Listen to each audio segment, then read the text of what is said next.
Bienvenidos a Agroprecisión, el podcast conducido por la Cátedra Corteva de la Universidad de Sevilla.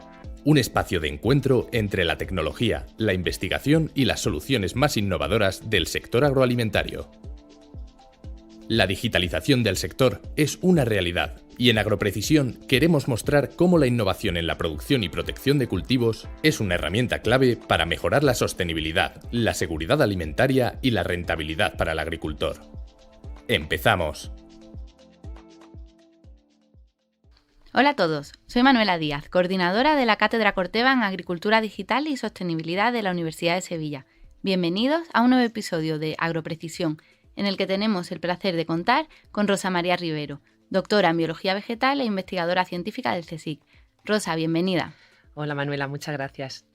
Gracias a ti por participar en nuestro podcast.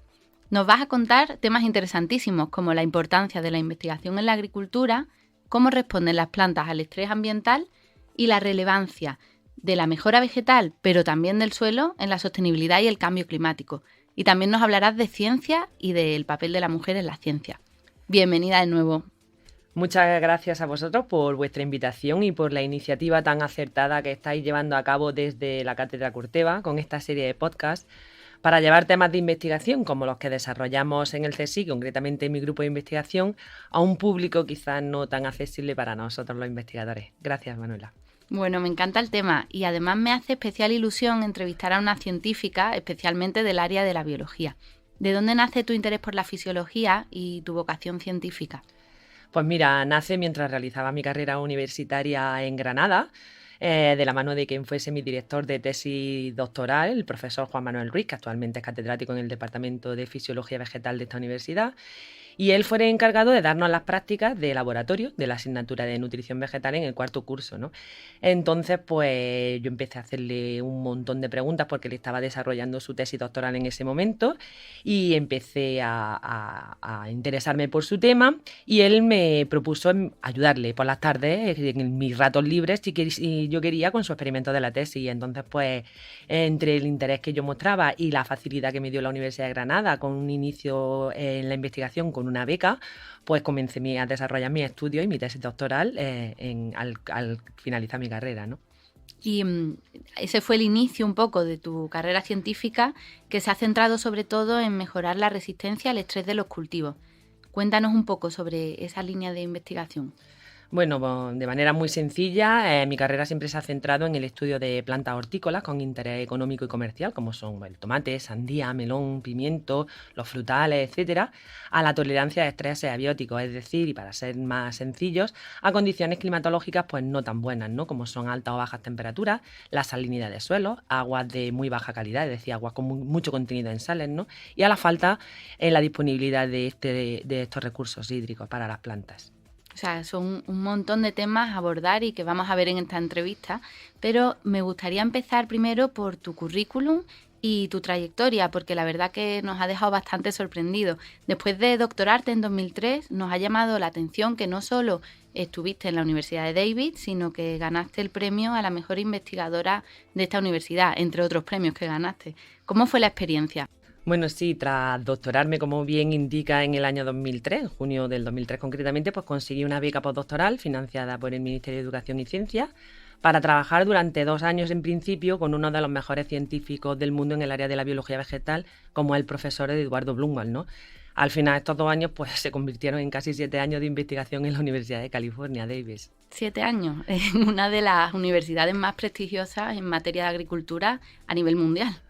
Sí, durante este tiempo trabajé en el diseño y caracterización de plantas tolerantes a la sequía mediante la manipulación de un gen que se encargaba de la síntesis de una hormona muy importante para todo el metabolismo celular, como es la citoquinina, ¿no? Esta hormona, cuando nosotros observamos que cuando la planta estaba empezando a morirse, esta hormona bajaba mucho. Entonces pensamos y partimos de la hipótesis que el estrés ambiental, como lo que produce es una aceleración de la muerte en el tiempo, si nosotros éramos capaces de mantener esta hormona alta cuando la planta estaba empezando a morirse por las condiciones de estrés, como la falta de agua, pues quizás podíamos intentar engañar a la planta y retrasar esa muerte y que la planta pues le diera tiempo pues a desarrollarse y a poner semillas y frutos, ¿no? Y efectivamente, pues nuestra hipótesis no iba muy desencaminada y lo conseguimos, ¿no? Bueno, y por lo que he sabido, además fue un descubrimiento de de gran importancia y con una gran repercusión científica. Sí, este trabajo fue publicado en una de las revistas más prestigiosas del mundo. Yo estaba feliz por ello porque además el fin de todo investigador es publicar y publica muy bien, ¿no? Esta revista era PNAS y además tuvo una repercusión brutal. El profesor Eduardo Blumwald y yo aparecimos en ese momento en todos los medios de comunicación más importantes a nivel internacional, como la BBC y todos estos medios, ¿no? En Nature Plants, etcétera. Y también pues ha tenido un éxito mundial la patente que desarrollamos de estos trabajos, ¿no? Que se han podido pues implantar también en otros cultivos importantes, pues como el tomate, el arroz, el trigo. De hecho, el premio que mencionaba antes como mejor investigadora de la Universidad de Davis, que se me otorgó en 2008, fue gracias a esta patente, ¿no? Y a la repercusión que tuvo esta patente a nivel internacional. Bueno, yo creo que es algo por lo que estar muy orgullosa. Enhorabuena. Muchas Y gracias. supongo que fue posible gracias a irte a Estados Unidos, obviamente. No sé, supongo que sí, has encontrado diferencias en la investigación pública, en una diferencia entre España y Estados Unidos. Bueno, las diferencias son súper obvias, incluso para la gente que no se dedique a este mundo de la investigación, ¿no? Vamos a ver, recientemente, pues, y con la pandemia actual, pues se ha visibilizado muchísimo la importancia de financiar y potenciar el sistema científico de un país. Y como la ciencia, al final, es la base y la esperanza de muchos de los principales problemas a los que nos estamos enfrentando hoy, como son pues tantas y tantas enfermedades como el cáncer, como la esclerosis, cualquiera de las enfermedades catalogadas como raras, ¿no? Y, en fin, y luego también pues la ciencia es súper importante para hacer frente a los efectos que el cambio climático está produciendo hoy y que de los que todos somos conscientes, como son pues el riesgo que tiene la seguridad alimentaria por la falta de producción de alimentos, ¿no? La conservación de bosques y de acuíferos, el de hielo de nuestros polos y de las zonas glaciares, la creciente contaminación ambiental, en fin, un largo etcétera, ¿no? Si bien a nivel de la Unión Europea se está realizando un gran esfuerzo en estas últimas décadas por posicionarnos a niveles a los que Estados Unidos está situada ahora mismo, pues la financiación de la ciencia en España, como todo el mundo sabe, aún está súper lejos de países pues, como Alemania, Inglaterra, incluso Francia, ¿no? Que es nuestro vecino más próximo. Y es que tenemos que partir de la base que el científico en España pues aún no está reconocido laboralmente en este país, ¿no? Sí, sí, eso es algo que la verdad que choca mucho y no sé si todo el mundo lo conoce, esa situación. Pues mira, Manuela, hoy en día para ser científico debes comenzar tu formación y carrera investigadora durante los estudios universitarios. Después terminas tus estudios y tienes 4 años de doctorado y luego otros tantos años formándote en universidades de prestigio internacionales y luego cuando tú terminas de formarte en el extranjero hay unos tantos otros contratos más diseñados por el Plan de Investigación Español que en teoría son para retener el talento científico como son los contratos Juan de la Cierva, Ramón y Cajal, etcétera, y te plantas al final con 40 y tantos años sin una estabilidad laboral y planteándote seriamente si realmente tu futuro está en la ciencia o no, ¿no? Así de duro es. Y si nuestros gobiernos no reconocen y cuidan a sus científicos, pues menos aún van a destinar los fondos suficientes necesarios para financiar las investigaciones científicas que son tan necesarias para situarnos entre los top mundiales, ¿no? Y no es que nuestro país tenga malos científicos, al contrario, nuestros científicos están entre los mejores a nivel mundial en muchas de las áreas de investigación actuales, como son la ingeniería, la física e incluso la biotecnología de la que estamos hablando hoy, ¿no? Imagínate si la inversión en ciencia está fuera adecuada. Sí, desde luego no parece una situación fácil para los investigadores públicos, pero aún así la vocación investigadora sigue surgiendo y hay jóvenes que siguen pues presentando sus tesis. Me comentabas, por ejemplo, que la semana pasada una doctoranda tuya presentó su tesis con gran éxito y sobre una línea de investigación en la que habéis trabajado después. Sí, la semana pasada presentó la tesis María López de la Calle, una doctoranda brillante, ¿no? Y que la verdad es que ha sido muy bien acogida, pero yo creo que es por la línea de investigación que llevamos a cabo. Pues tenemos una línea de investigación que se basa en herramientas que la mejora genética ha puesto a nuestra disposición, ¿no? Como el uso de líneas recombinantes y que no vienen al caso ahora a explicar, pero también tenemos varias líneas de investigación basadas pues, en mutaciones de genes específicos y que permiten que las plantas sean más tolerantes a condiciones adversas. Te he escuchado en alguna entrevista sobre los métodos que lleváis para la mejora vegetal, que lleváis a cabo un método novedoso, ya que normalmente se estudia el impacto de distintos estreses, pero por separado, pues la salinidad, la sequía, las altas temperaturas. Sin embargo, vosotros abordáis la combinación de estreses. supongo que lo acerca más a la realidad del cultivo, pero a la vez lo hace más complejo. Sí, sí, nosotros, bueno, esta línea de investigación surgió en mi etapa final de postdoctoral en Estados Unidos, donde estas plantas transgénicas que teníamos tolerantes a la sequía, una vez que las llevamos al campo, eran tolerantes, pero no tan impresionantemente tolerantes como eran en el laboratorio, ¿no? Y entonces nos dimos cuenta que en el campo no hay solo una condición de estrés, sino que se dan varias. Pues bien, cuando yo conseguí mi posición como científica en el CSIC en España, pues abrí esta nueva línea de investigación combinando varios estreses abióticos y descubrimos pues, la especificidad de estos estreses abióticos. Pues estos estudios pues, empezaron a dar lugar a ciertas publicaciones en revistas de prestigio e hizo que varios científicos que no se estaban dedicando a esto en ese momento, porque esta línea era muy nueva en España, no había nadie que trabajase, y a nivel de Europa también, pues que se abrieran nuevas líneas de investigación tan necesarias para conocer cuál es la especificidad de esa respuesta, ¿no? El origen de la idea entiendo que viene entonces de tus trabajos en Estados Unidos. Efectivamente. No parece sencillo, la verdad. Pues no, no lo es. Primero porque tenemos que trabajar con varios cultivos de interés económico, también porque necesitamos pues mimetizar las condiciones ambientales que el Panel Internacional del Cambio Climático nos augura para los siguientes 50 años, y si a todo ello le sumas pues una infraestructura donde se tiene que controlar muy precisamente lo que son intensidades luminosas, temperatura, cantidad de CO2, cantidad de agua, irrigación, etcétera, pues todo ello conlleva a que tengamos que tener una serie de herramientas que combinadas entre sí pues no dan lugar a estudios muy, muy sencillos, ¿no? Yo tengo la suerte de trabajar en uno de los mejores centros de investigación agraria a nivel europeo, en el que disponemos de infraestructuras equipadas con las últimas tecnologías TICs y que nos permite realizar este tipo de experimentos, ¿no? Bueno, y para aumentar todavía más la complejidad, he leído que sois un grupo multidisciplinar y que abordáis todos estos estudios sobre el estrés desde un punto de vista fisiológico, bioquímico y molecular. Es decir, combinación de estreses, combinación de perfiles científicos. Parece algo complejo de gestionar, ¿no? Sí, vamos, intentamos estudiar la respuesta de las plantas a todos los niveles, gracias a la formación que yo tuve durante mi doctorado en bioquímica y fisiología vegetal, combinada con la formación que adquirí en Estados Unidos en biología molecular, pues te hace enfocar los problemas desde una visión bastante general y abordando distintas áreas científicas, ¿no? Estos conocimientos también intentamos pues, trasladarlos a los estudiantes en formación en nuestro grupo de investigación. Como dicen, no es tarea fácil, pero es altamente recompensante primero, porque los trabajos nos dan una información más completa y las podemos publicar en revistas internacionales de alto impacto. Y segundo, también por la recompensa personal que supone el que tus estudiantes vean y sepan conectar desde el todo hasta las partes y al revés, desde las partes más ínfimas de una célula a una planta completa con una morfología y fisiología derivado de ese comportamiento de los genes y proteínas y metabolitos ante ciertas condiciones ambientales, ¿no? Y trabajáis sobre todo con el cultivo del tomate. ¿Cuál es la ventaja de este cultivo frente a otras desde el punto de vista de la investigación? Pues mira, el tomate es una planta económicamente muy importante. España se sitúa entre los 10 primeros productores de tomate. Además, la producción de tomate tiene varios fines, tanto de su consumo en fresco como en salsas, pasta de tomate, ketchup, etcétera, por lo que hay un gran tejido empresarial detrás también y la investigación se hace también más relevante en este sentido, ¿no? También es una planta con alta demanda en el mercado y la gran variabilidad que hay entre formas de frutos, color, tamaño, sabor y las distintas variedades que se cultivan durante todo el año la hace también una planta interesante. Además, a esto le sumamos que el tomate, su genoma es conocido, con lo cual a nosotros nos permite el estudio y el abordar su estudio de una manera más sencilla porque el acceso que tenemos a la base de datos y a los conocimientos acerca de gen y proteína se nos hace mucho más sencillo y mucho más asequible, ¿no?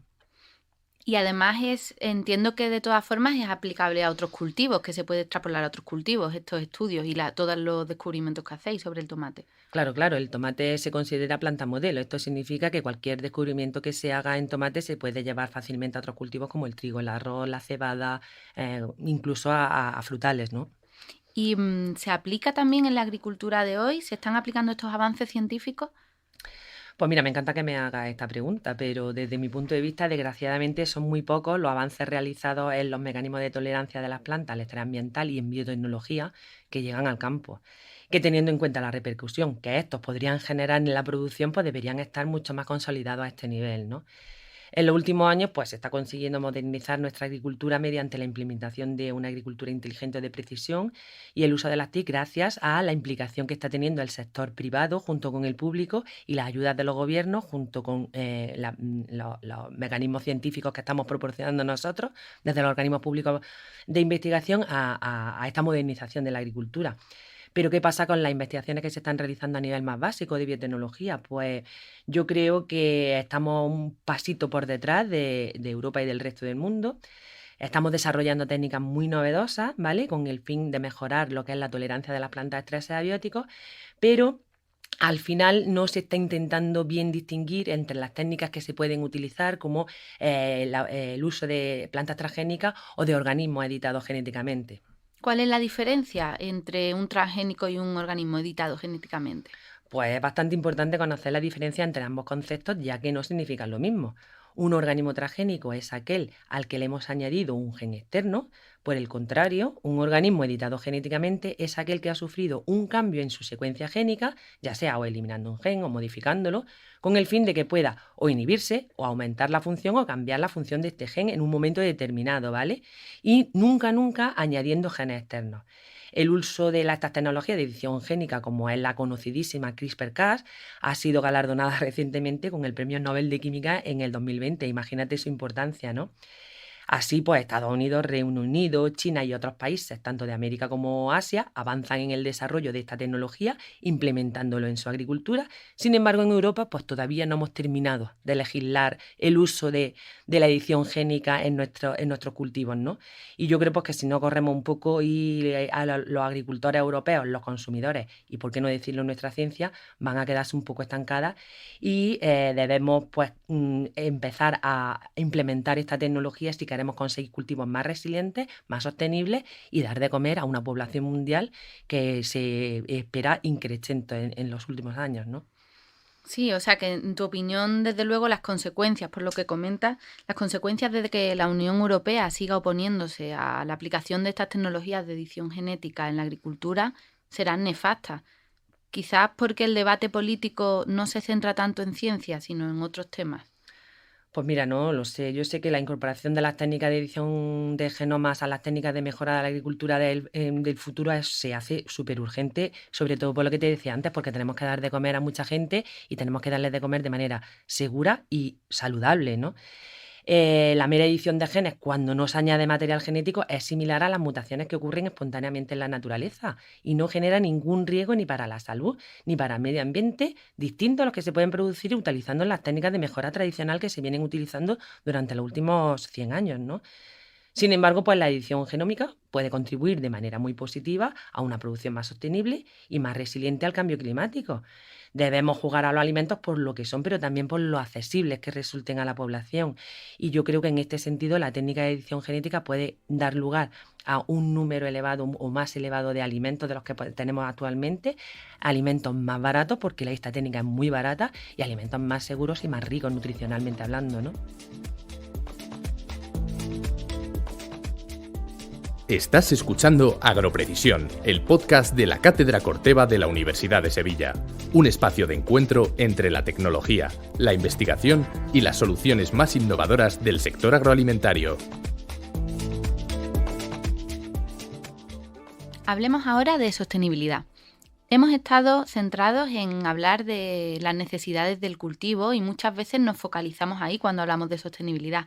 Y sin embargo parece que el suelo se nos olvida cuando tiene gran importancia. Por supuesto, la salud del suelo es fundamental en la lucha contra el cambio climático y en la producción de plantas más resistentes a condiciones climáticas extremas. Un suelo rico y sano, entendiéndose por sano, fértil y con un microbioma diverso, pues va a ayudar a que las plantas estén más fuertes y con un mejor fitness ante cualquier estrés, ya sea abiótico, que es de los que hemos estado hablando anteriormente, o biótico, como puede ser un ataque por patógenos o una plaga fuerte, ¿no? Lo hemos estado comentando durante la charla y es que el futuro de la agricultura debe estar centrado en un uso eficiente de los fertilizantes y los fitosanitarios y en mejorar además el uso del agua y de los nutrientes desde el suelo a la planta. Y esto no puede conseguirse sin un suelo sano, rico y con una microbiota muy diversa, ¿no? Y para tener este suelo sano, ¿sería posible conseguir una fertilización del suelo sostenible? Sí, claro que sí. Yo creo que desde el sector de los agricultores hasta las empresas, tanto públicas como privadas, que se dedican al tema de agricultura, como desde los organismos públicos de investigación, estamos haciendo un gran esfuerzo para que conseguir una fertilización y un uso de estos fertilizantes sostenibles en la agricultura, ¿no? Hay muchas empresas privadas de investigación que están haciendo nuevos caldos de cultivo que incorporan microorganismos, y estos microorganismos van a hacer que ciertos nutrientes que están bloqueados en el suelo estén disponibles para las plantas, y además van a facilitar que estas plantas tengan un mejor uso del agua contenida en este suelo, ¿no? En este sentido, pues el papel de la empresa privada es fundamental, pero también el de los organismos públicos de investigación, que nos dedicamos sobre todo a avalar y a comprobar que estos caldos de cultivo realmente están funcionando y están haciendo nuestra agricultura más sostenible, pero también más productiva y con productos de mayor calidad, ¿no? Al final, has señalado dos puntos que creo que son fundamentales. Por una parte, la colaboración público-privada, y como todos, tanto empresa privada como organismos públicos, como decía, estamos dirigiéndonos bueno, intentar aplicar la ciencia para que la biología sea lo más eficaz posible. Que va un poco en línea con el concepto que no sé si conoces, que presentó Corteva hace poco, que es la bioeficiencia. Al final, ¿cuál es la agricultura que nos exige nuestro planeta hoy? Sin duda, tiene que pasar por esta eficiencia y por la sostenibilidad. Evidentemente, vamos, la agricultura tiene que ser más sostenible y la agricultura debe ser más respetuosa también con el medio ambiente. Esta debe ir encaminado, y yo creo que lo está consiguiendo y con muy buenos pasos, pasos de gigante, a una economía circular también, donde nada se desperdicie, donde los restos de las podas y de las cosechas puedan reciclarse y utilizarse de nuevo, etcétera, ¿no? En este sentido, yo creo que desde los organismos públicos de investigación, pero también desde la empresa pública y privada, pues se está haciendo un gran esfuerzo por conseguir todos estos retos, ¿no? Y si tuvieras que hacerle una recomendación a los agricultores para ser más sostenibles, ¿cuál sería? Bueno, pues la recomendación es fundamental y la que ya vamos comentando en este último tramo de preguntas, ¿no? Que es que la ciencia y el campo deben ir siempre de la mano. Me parece que es un mensaje estupendo. El ciencia y campo deben ir de la mano. Y lo hemos comentado durante toda la entrevista, y además me da pie para plantearte ahora una pregunta que te dejó nuestro último invitado, Salomón Montesinos, en un episodio que dedicamos a la teledetección. Aprovecho para recordar a nuestros oyentes que todos los episodios de Agroprecisión están disponibles en corteva.es/podcast, y que podéis seguirnos y seguir todas nuestras novedades en redes sociales en @catedracorteva y @cortevaes. Te dejo con la pregunta de Salomón Montesinos. Una pregunta que me gustaría que abordara el próximo invitado en Agroprecisión, y tiene que ver con el lema que venimos manejando a lo largo de toda esta charla, sería: ¿hasta qué punto cree él que actualmente un agricultor tiene una información veraz sobre la cual basar sus decisiones de manejo en su cultivo? Pues yo creo que hoy en día el agricultor tiene una gran accesibilidad a toda la información, a cómo pueden funcionar estas nuevas tecnologías que estamos desarrollando y cómo éstas pueden aportar a su explotación agrícola un gran número de ventajas para tomar decisiones muy acertadas sobre el manejo de esta explotación, ¿no? Otra cosa es que ese agricultor tenga la capacidad económica de incorporarla a su explotación y que además cuente con la formación necesaria para implementarla y el asesoramiento de un especialista que en los momentos que lo requiera, porque no es fácil manejar todas estas nuevas tecnologías, ¿no? No es tarea sencilla, pero yo creo que en España, y en este sentido, pues vamos por muy buen camino, ya que la ciencia y el campo cada vez van más de la mano y cada vez hay menos intermediarios para que el entendimiento entre ciencia y agricultor sea rápido, veraz y eficaz.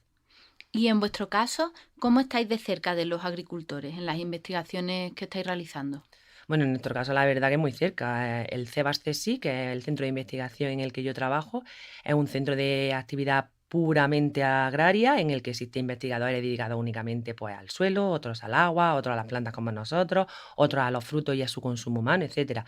Y nuestra localización, como bien he dicho antes, en la región de Murcia, conocida como la Huerta de Europa, pues nos facilita el acceso al agricultor y el agricultor que acceda a nosotros también. O sea, ellos nos buscan porque tienen ciertas demandas tecnológicas que nosotros podemos cubrir y nosotros los buscamos a ellos, porque al final nuestra ciencia tiene que pasar impepinablemente sí o sí del laboratorio al campo para ver si están funcionando, ¿no? nuestros conocimientos, ¿no?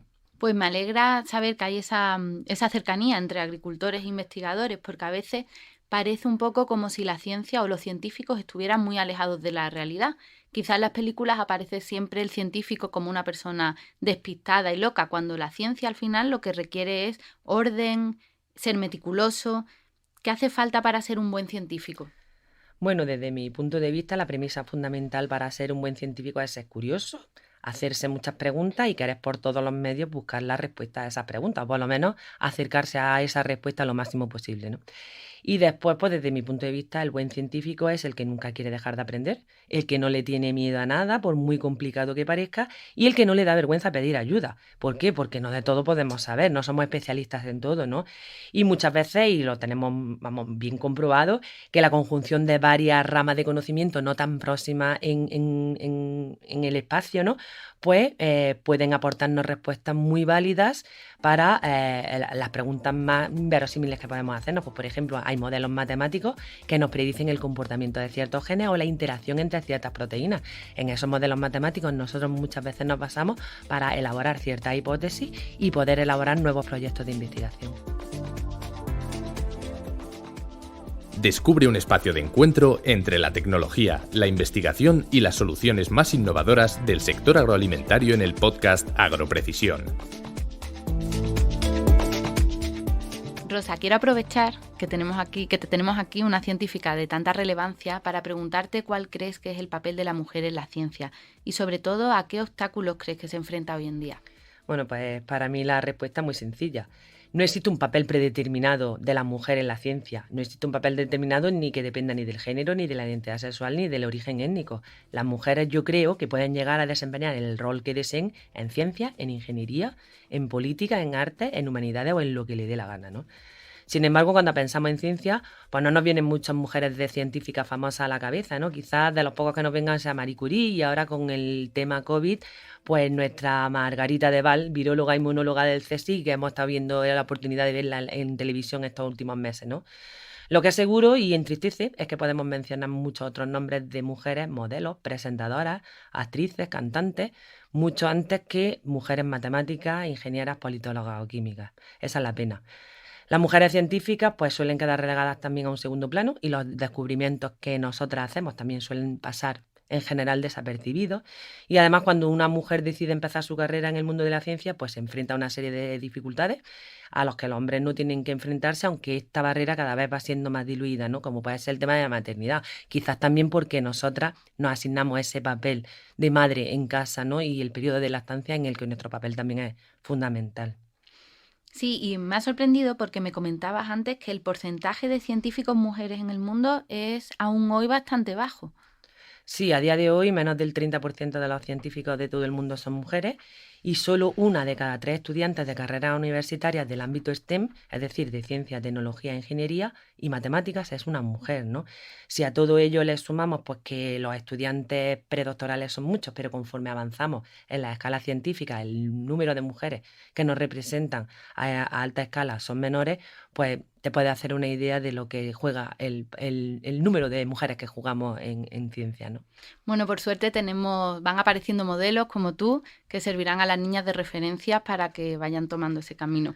Muchas gracias.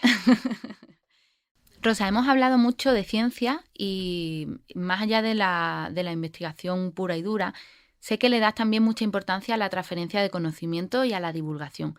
De hecho, coincide con uno de nuestros objetivos en la Cátedra Corteva, que es acercar la ciencia a la sociedad, en nuestro caso a la agricultura. ¿Cómo crees que podemos hacerlo o qué se debe hacer? Bueno, es súper importante que la ciencia llegue a cada uno de los sectores sociales de un país, que la gente entienda y que la apoye, ¿no?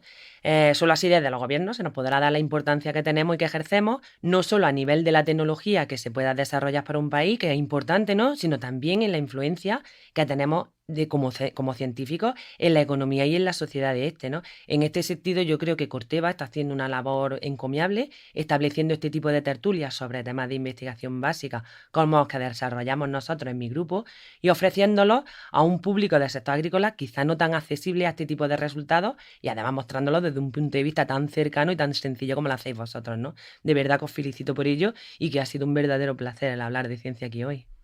Bueno, el placer ha sido nuestro, Rosa. Muchísimas gracias por participar hoy en Agroprecisión y solo te voy a pedir una cosa más, que es una pregunta para nuestro próximo invitado. Bueno, mi pregunta para el próximo invitado sería, ¿cuál es tu opinión personal acerca de la implementación de los cultivos editados genéticamente en la agricultura española? Más concretamente, ¿crees que sería bien acogida por los agricultores o nuestro mercado con carácter tradicional hará que se retrase aún más con respecto al resto de Europa, que ya va también con retraso? Pues gracias también por esta pregunta y quería concluir un poco intentando recopilar las ideas principales que nos has transmitido hoy. Por una parte me quedo con que la investigación es una herramienta fundamental para conseguir cultivos más resistentes a las condiciones climáticas cambiantes y que va a ser fundamental para el cambio climático en el futuro. Pero sobre todo me ha gustado especialmente lo que has dicho de que la ciencia y el campo deben ir de la mano y que debemos transmitir a los agricultores todo el conocimiento y las distintas herramientas de las que disponen, así como las tecnologías, para que las puedan usar de la forma más eficiente posible y así ser más sostenibles. Efectivamente, Manuela, ha resumido perfectamente cada uno de los puntos que yo quería remarcar y dejar claro en esta entrevista y para mí ha sido un verdadero placer poder estar hoy aquí y hablar con vosotros y hacer mi ciencia un poco más accesible, ¿no?, al público en general. Muchas gracias. Gracias a ti, Rosa, y muchas gracias a nuestros oyentes, a los que recuerdo que pueden escuchar todos los episodios de Agroprecisión en corteva.es/podcast. Hasta aquí el podcast de hoy. Gracias por hacer posible este espacio. Escúchanos para seguir aprendiendo cómo conseguir una agricultura más productiva y sostenible en los próximos años. Desde la Cátedra Corteva en Agricultura Digital y Sostenibilidad de la Universidad de Sevilla os esperamos en el próximo episodio. No te lo pierdas y recuerda que puedes volver a escuchar todos los capítulos de Agroprecisión en corteva.es/podcast.